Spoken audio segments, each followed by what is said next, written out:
In this video, I will show you how to correctly adjust your foot bar. This is an essential adjustment for using the rower properly. So, most of the time on rowers, you can adjust your foot bar in height from top to bottom.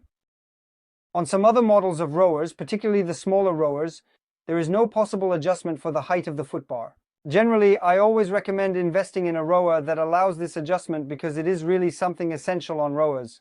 It's like if you bought a car tomorrow, for instance, and you found that you could not adjust your seat. Are you getting closer or farther from the steering wheel? It's like your seat is permanently stuck to your steering wheel, and you think it's normal, it's a car. Anyway, it's fine, I have pedals. Yes, but the comfort for being able to drive is absolutely not the same. You would agree. On a rower, it's exactly the same thing. Really prioritize a rower that allows you to adjust your foot bar height at least upwards, and I will then give you a detailed point on an improvement track we could have on adjusting this foot bar a bit later. But first, I'll show you how it's done. So on my rower I have several notches, so I just need to move my tab from top to bottom to adjust this foot bar. The main, essential, and even unique indicator to know if you are properly adjusted is the verticality of your shins in the forward position. It might be a bit difficult as a nuance, but that's exactly it indeed. That is to say, when you row, will your shins be vertical in the forward position? I'll show you that. So in my case, I am correctly adjusted. I am set to a number 3 on my rower. Here, I am using a rower from a brand called Concept 2. And so, I arrive in the forward position. My shins are perfectly vertical. If that wasn't the case, look. If I set, for example, my rower to number 6, meaning I put it all the way down on my footrests. And I definitely resume. So if I just put it here, my shins will go beyond vertical. I will end up bending my legs too much. What happens then? When I do that, I get a draw-like movement happening at the knee joints. My knee is designed to function in the following way. It is never meant to function like that. And so when I come forward here, well, in reality, there is this draw-like movement that pulls on the ligaments, so it's not really very good to do that. So that's from a morphological point of view. Now, from an efficiency standpoint, when you move to the forward position here, if your shins go beyond vertical, the entire part of the movement, from the moment your shins go beyond vertical until they return to vertical, you won't have any pressure precisely in this very particular movement at any point. No pressure means no movement, no efficiency, no benefit if you want to get in shape, stay in shape, or lose weight. Or even better, aim for athletic performance. Why not? Well, there won't be any at all. So it's absolutely useless. All this part where I go beyond verticality, beyond a physical problem, it's also an efficiency issue, so no.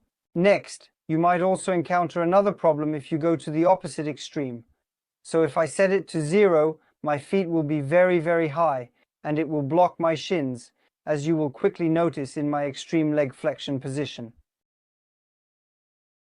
Here, I will arrive, I won't have my shins vertical, so it will slightly limit my range of motion. And so I can adjust this height in order to properly and comfortably get my shins in the correct vertical position to achieve the desired position. Often people with small feet will in general typically need to raise their foot bar, but they should usually be careful not to go too far. Often people who are too flexible, you will have to raise your feet, because when you are very, very, very, very flexible, you have incredible ease in getting into the forward position and having a lot of range of motion, but you end up with your shins more than vertical, exceeding this verticality. So be really careful. So either my shins are not going far enough forward, and in that case I can lower my foot bar. Either my shins go too far forward, and at that point I need to raise my foot bar. It's not complicated, you see? So in any scenario, I am able to correctly adjust my foot bar. Now here are the little elements and details I wanted to share with you at the beginning of the video. The first thing is that, in general, depending on the rowing machine you use, you will typically not have the same distance between your slide and the bottom of the foot bar. For example, on water rowers, there is less difference in height between these 2 points. So what is going to happen? What is going to happen is that the foot bar will generally end up being systematically lower.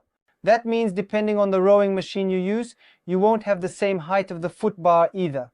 Just because you always use a Concept 2 rowing machine and set it to 3, doesn't mean you can go to a hotel, find a water rower, and set it to 3 as well. It doesn't work like that. You need to go back to your basic notion, which is the verticality of your shins. Because the design of the rowing machine itself is not made in the same way, and on essential points, when designing a rowing machine, there are points that are really essential. These include the height of the chain exit here, the height difference between the lowest point of the foot bar and the slide. These are really important elements. It will also be the placement of the resistance, the placement of the upright, and the obstacle you will encounter in the full leg flexion position. So these are really important elements when designing a rowing machine, and when I recommend a rowing machine to you, these are things I pay close attention to, so I don't recommend just anything. Always useful. You won't be able to have the same settings consistently across different models of rowing machines. Now I find that there's a small thing that manufacturers could improve on. It's going to be the foot spacing. On a Concept 2 rowing machine, the foot spacing is quite good. It's quite good because it allows us to go through a full range of motion, so that's very great. You won't have any issues at all, even if you're not very flexible or anything. It's very comfortable. Now there are other rowing machines where the feet are spaced way too far apart, and there, on the contrary, it's not very pleasant to row with your feet extremely far apart.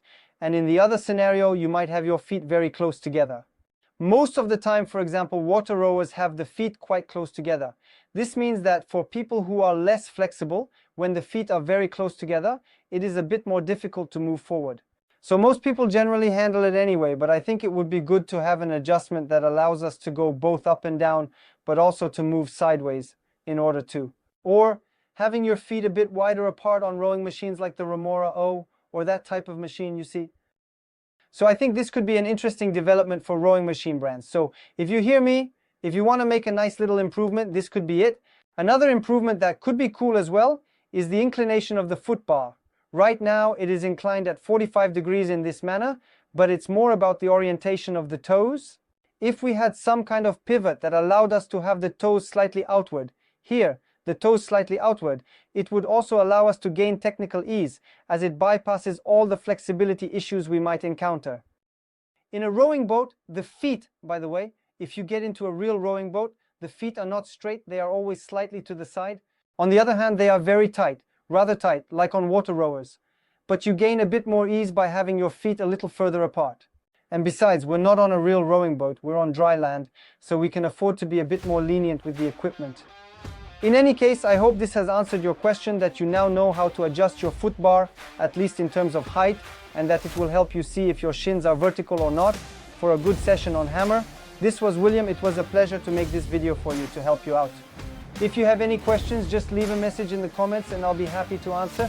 See you in the next session on hammer. All right, bye.